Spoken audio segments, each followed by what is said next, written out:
Fala galera, eu sou o Mike Prado, tô com fome. Olha, tem uma luz do sol batendo aqui na câmera, então eu tô ligeiramente preocupado com a qualidade da imagem. Eu espero que não dê erro, tô realmente torcendo por isso. De qualquer forma, o filme que eu vim falar hoje faz parte de uma das maiores franquias da história do cinema e, por sinal, é uma das minhas franquias favoritas também. E é claro que eu tô falando de Creed 2, né, que faz parte da franquia do Rocky Balboa e a continuação direta do primeiro Creed, que estreou há 2 anos. E é outro longa-metragem que eu tive a oportunidade de assistir na Comic Con Experience um mês antes da estreia. Então, mais uma vez, chupa invejosos.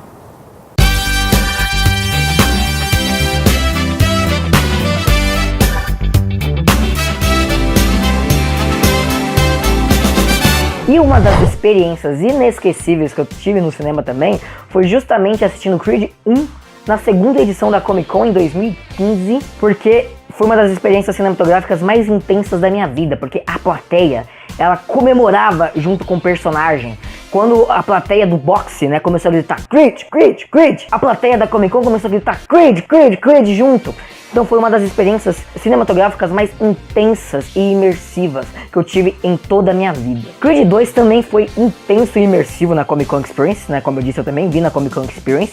A galera também vibrou, também torceu. Não foi tão incrível como em Creed 1. A retomada que o Ryan Coogler deu na franquia Rock, né, continua com a mesma pegada nesse Creed 2. Não é mais o Ryan Coogler que dirige o segundo filme. Infelizmente não me recordo o nome do diretor, mas esse diretor, ele conseguiu ser tão bom quanto o Ryan Coogler. Pra quem não sabe, o Ryan Coogler, ele é o diretor de Pantera Negra também. Foi justamente por causa de Creed que ele foi chamado para dirigir Pantera Negra. Esse diretor novo, ele conseguiu inovar visualmente nas cenas de luta, tanto quanto o Ryan Coogler conseguiu fazer o mesmo em Creed 1. As cenas de luta são muito intensas. Você sente o soco na cara do Adonis Creed, né, que é o personagem do Michael B. Jordan. Você fica agoniado na cadeira. Isso me lembra muito o sentimento que os primeiros filmes do Rock causaram em mim. Porque apesar de eu ser um espectador, eu também estava torcendo para que o Rock ganhasse a luta. Da mesma forma que eu torço para o Adonis Creed ganhar a luta. Então, em termos de cenas de luta, né, de cenas de boxe, esse Creed 2 chega a ser tão bom quanto o Creed 1. E eu arrisco dizer que supera. Porque as decisões de câmera, né, as opções de ângulos que o novo diretor escolheu, eu achei muito melhores do que o Ryan Coogler fez em Creed 1. O roteiro também é muito interessante. Eu acho essa ideia de resgatar um antigo vilão da franquia Rock, no caso o Ivan Drago, né, que foi o clássico vilão do Rock 4, responsável pela morte do pai do nosso protagonista, Adonis Creed, né? Ele matou o Apollo Creed. Foi uma ideia óbvia, porém muito bem acertada. Eu acho que seria a continuação natural para essa franquia, já que o foco é contar a história de Adonis Creed. Mas o que me pegou nesse filme, o que me conquistou nesse filme, é a história sobre família que ele conta. Porque nós vemos 2 filhos tentando seguir os passos do pai. No caso, o Adonis Creed tentando seguir os passos de Apollo Creed e o Draguinho tentando seguir os passos do Ivan Drago. No caso do Draguinho, dá pra ver que ele só faz isso porque ele é obrigado a fazer isso. Enquanto o Adonis, ele tenta se desvencilhar do pai. Então você vê, um lado, um lutador querendo criar uma carreira no boxe, não porque ele quer ser igual ao pai, mas porque ele quer provar que ele consegue superá-lo, e no outro, um lutador que só está nessa carreira porque o pai o obrigou. E esse relacionamento de paternidade também afeta o personagem do Rock. Porque um dos questionamentos do Rocky Balboa nesse filme é sobre o filho dele. Porque ele meio que perdeu o contato com o filho dele. E é muito legal como que eles abordam esses relacionamentos paternais em Creed 2. Na realidade, esse é o verdadeiro foco do filme, não é o boxe. Esse filme, eu creio que ele seja muito mais dramático do que o Creed 1.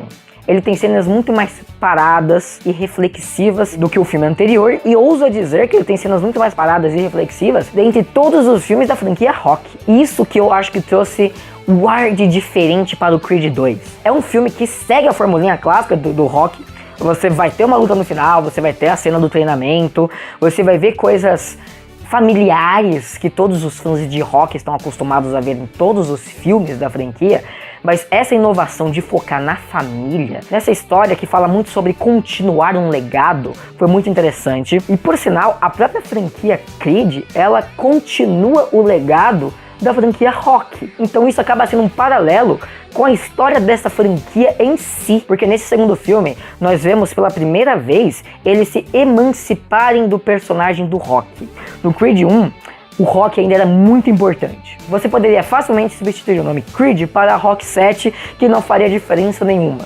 Mas nesse Creed 2 não, o foco é de fato o Adonis Creed. O Rock ele tá maravilhoso, ele tem uma grande importância, mas pela primeira vez eu enxergo ele como um coadjuvante. E isso é excelente, porque eles precisam continuar essa franquia com suas próprias pernas. E fica mais impressionante quando você descobre que quem escreveu Creed 2 foi o próprio Sylvester Stallone. Muita gente não dá o devido crédito de roteirista ao Stallone. Ele escreveu absolutamente todos os filmes da franquia Rock, menos o Creed 1, que foi o Ryan Coogler que escreveu. Ele escreveu Creed 2 e ele foi muito fiel às ideias que o Ryan Coogler estabeleceu em Creed 1. Quando eu li que era o Sylvester Stallone que estava escrevendo Creed 2, eu pensei, putz, com certeza ele vai focar no Rock, né? Por mais que o protagonista seja o Adonis Creed, vai ser outro filme que pode ser facilmente chamado de Rock 8. Só que não é assim. O Sylvester Stallone, ele soube entender esta nova franquia, ele soube escrever esses novos personagens, ele soube dar o destaque necessário para o personagem dele, o Rock, sem que o Rock sobrepujasse nenhum outro personagem. Sylvester Stallone, meus parabéns por outro roteiro fenomenal dessa franquia, e você merece mais créditos como roteirista. Além do protagonista, o Adonis Creed, a Bianca, que é o par romântico, né, do Adonis, que é interpretada pela Tessa Thompson, ela também tem um destaque muito maior, porque eles formam uma família nesse filme. Como eu disse, o tema família é importantíssimo para Creed 2. E o fato deles terem uma família ajuda ainda mais a elaborar esse tema. Gostei muito da atuação do Dolph Lundgren. Eu provavelmente falei o nome errado do ator, mas foda-se. Quem se lembra de Rock 4 sabe que o Ivan Drago, interpretado por ele, entrou mudo, saiu calado. Ele só tem 2 frases de efeito no filme inteiro. E nesse, por mais que o Ivan Drago também seja um personagem silencioso, o pouco que ele aparece, você consegue sentir a dor do personagem. E justamente por isso, você consegue interpretar um personagem com nuances, aproveitando o pouco tempo de tela que você tem, com as poucas falas que você tem, a conseguir compartilhar toda a dor que esse personagem tem. Você consegue ver que tanto o ator como o personagem amadureceram muito nessas 3 décadas, se eu não me engano, desde Rock 4. Sylvester Stallone disse nas redes sociais recentemente que esse seria o último filme que ele interpretaria o Rock. Mas como ele falou a mesma coisa sobre o Rock Balboa e voltou em Creed, não sei, né, se dá pra acreditar nessa palavra. Mas independente, se ele decidir não voltar mais, Creed 2 foi uma excelente conclusão para o personagem. Finalmente eu estou enxergando Creed como uma franquia que consegue caminhar sozinha. Finalizando o vídeo aqui, quero pedir para todos para curtirem, compartilharem, se inscreverem e comentarem, tá bom? Sou Mike Prado do Tô Com Fome e até a próxima!